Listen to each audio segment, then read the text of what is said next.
Greetings, Earthlings. Welcome to another episode of A Day in the Life. Today we have Project Panther. Came in with some dead pedal issues, and we decided to look around, did a scan, found that the charge cooler was bleeding a little bit. Decided to put it on the bench, clean it up. Now we've removed the header tank, and there's no damage to the core as far as we can see, but we will pressure test when we are ready to do that. For now, it's simply inspecting the end tank mating points.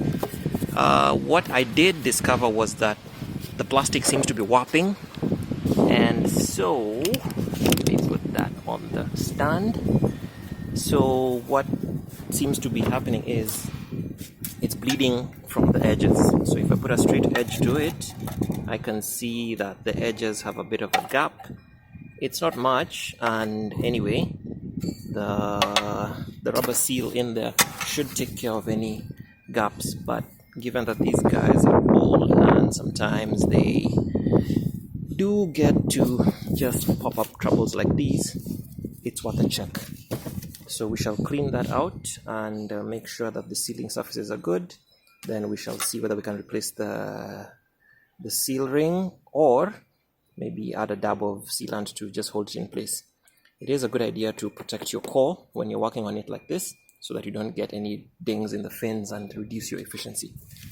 Okay, so let's get to do that, shall we?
Repair is done, so it is time to let it cure, and then we shall pressure test and see whether we are out of the woods. As usual, I've marked the repair date on the assembly, and we hope that we do not have to come back here for a while. When we are done reinstalling, we shall remove the protective fin covers, but for now I think we just let it sit and cure. We'll be back here in a couple of hours as we check the rest of the vehicle. Another day, another life saved. So we are back and the core is in. It's come from curing and pressure testing. So this was the header tank that was repaired. I am yet to find any trouble with it, but we shall see. Our machine was only able to test to about 2.5 bar, but there were no leaks. And since this is a what we call an external joint, the pressure works outward.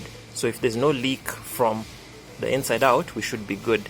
Vacuum may yield different results, but anyway, we'll change the charge pipe seals as well, both ends, and then remove the fin protection layer and install, and check the top side of the vehicle to see whether there's anything on that side as well.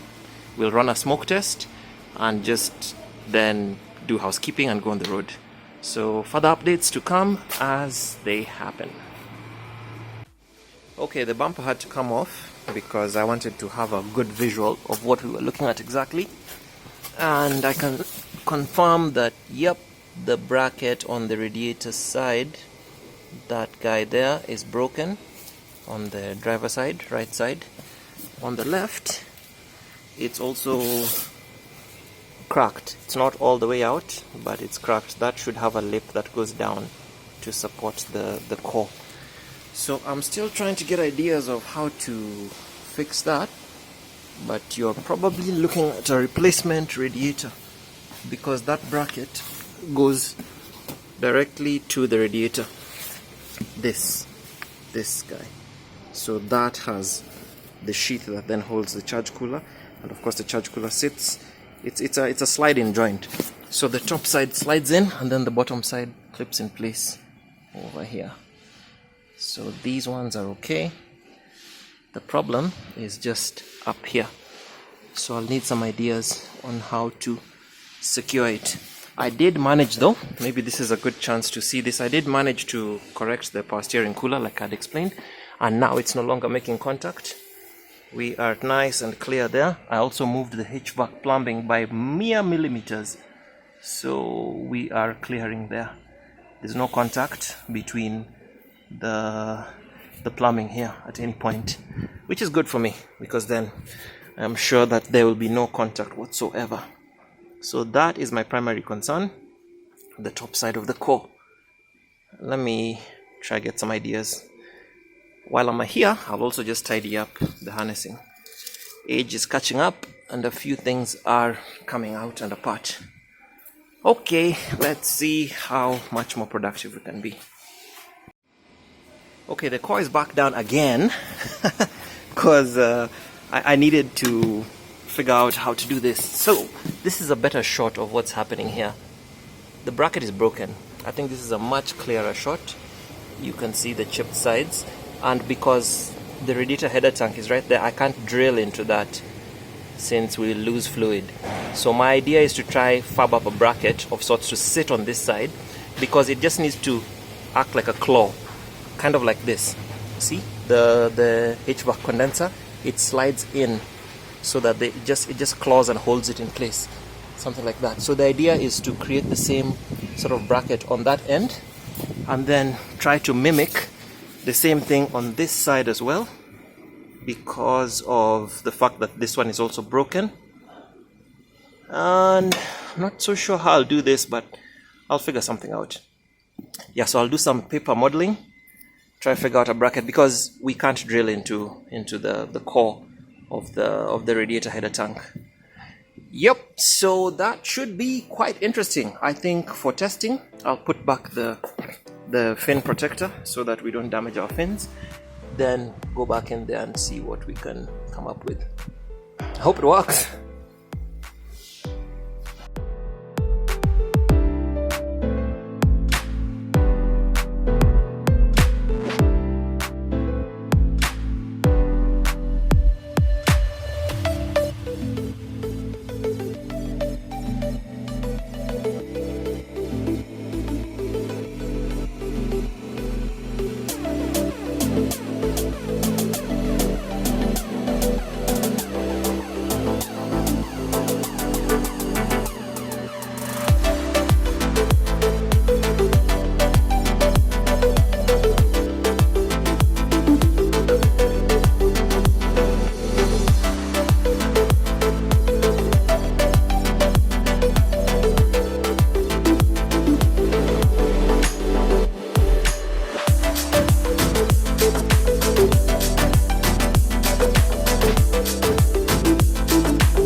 Okay, my day went from good to great since I discovered that I could actually do this.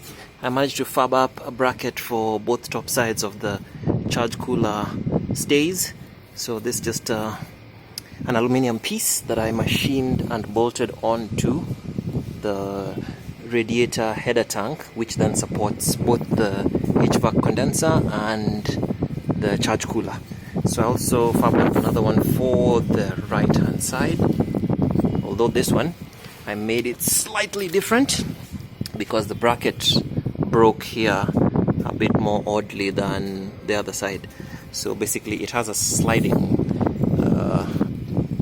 securing mount so that I can precisely adjust the throw of the intercooler seat.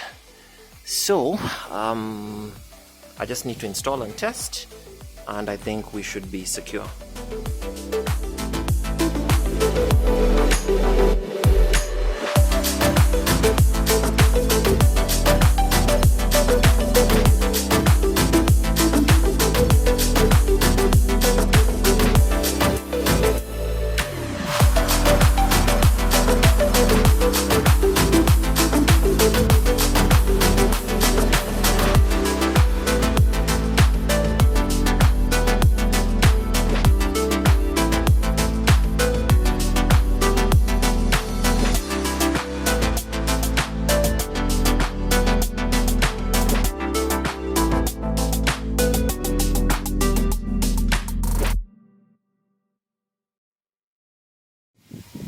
Okay, the core is back on the vehicle, and I hate that I had to take the bumper off, but it was a necessary evil. And now we are just testing and checking. So that bracket is holding the scoop type lock, so the core goes in and is prevented from coming forward. And then the bottom side of the charge cooler is also locked into place by a release clip here. So same thing is happening on this other side. And I'm quite impressed at how this came out. The adjustment was spot on.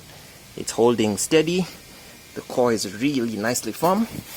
And same thing on the bottom side. There are locks that prevent the core from jumping forward. I've done some tolerance checks on the HVAC plumbing. There is good clearance. I can run a paper all through, so there's no more contact, which is good. And I think it's sitting straight and true. Let's just check real quick. That's almost good enough for me. I know you can't see crap, but hey, it is almost dead straight. So yeah, I'm quite impressed at how this came out. I know purists in the house will kill me for not buying replacement radiator and yada yada, but you know, life happens and sometimes you need the vehicle, and these first aid band-aid fixes are what you have to go on. So let's get on the road, test our pressure holding capacity, and we'll be back here to see whether we are happy campers.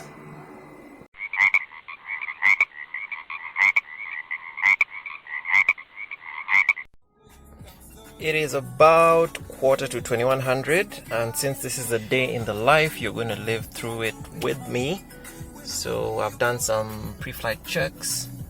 Engine temp is climbing up. I still have a lot of trash in the vehicle. We are going to clean that up soon.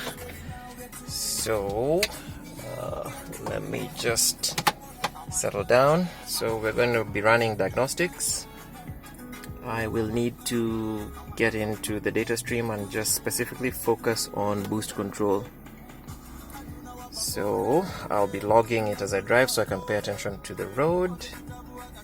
And then when we get back, we shall review the data and see whether we are out of the woods. Right now, I think all is good. So let's get to it.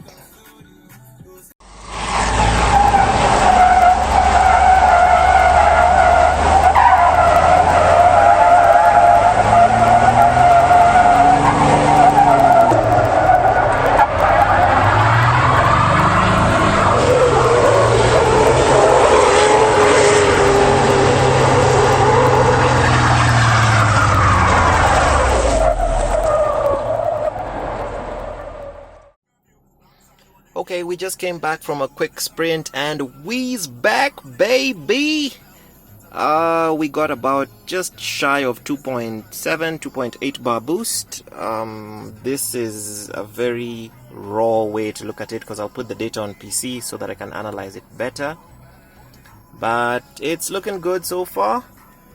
Yeah, we spiked just to about 2.7. Of course, the spikes are me letting go of the throttle, but no more dead pedal, no more hesitation. The car is very, very happy. I will check the rest of the parameters. It was a nice, cool night, so maybe we do one more test in the heat tomorrow. And I guess I'm very, very happy that this was a very fruitful and productive day. And until the next one, This one ends here. Peace.